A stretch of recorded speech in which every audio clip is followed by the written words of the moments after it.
If you get stuck at the bottom of your pull-up or you need to kip to get out of the hole, let's fix that today. You guys may or may not heard of the scapular pulls. The scapular pull is an activation drill.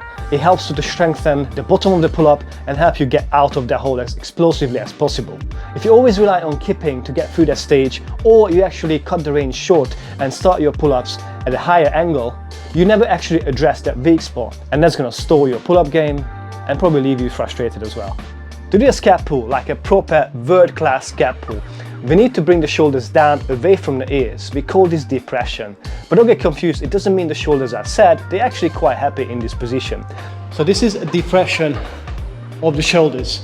So shoulders are pulled down away from the ear. But this is only half of the movement. The other thing we need to do is retract the shoulders together. Retraction just means squeezing the shoulder blades together. But to do the retraction too, from here we need to bring those shoulders back into retraction.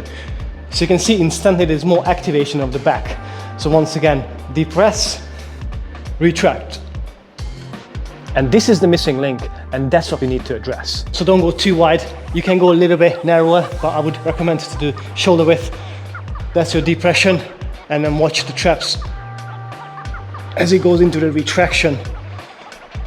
Because there's one thing to do with this, that's great for your scap pulls to learn the depression, but if you never do that retraction, you're never going to be able to get through that first sticking point of your pull-up.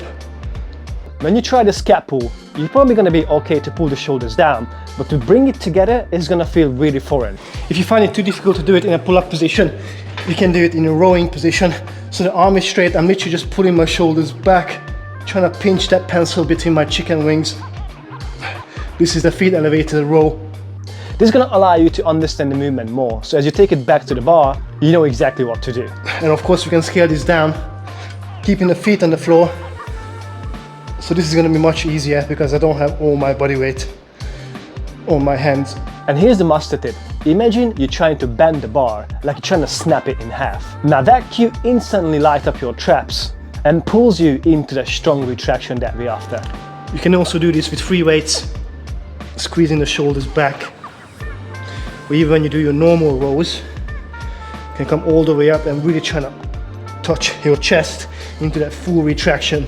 This cue is going to help you improve your pull-up game and setting you up for success in the long run. So if you only do rows up here, you never really engage fully those traps.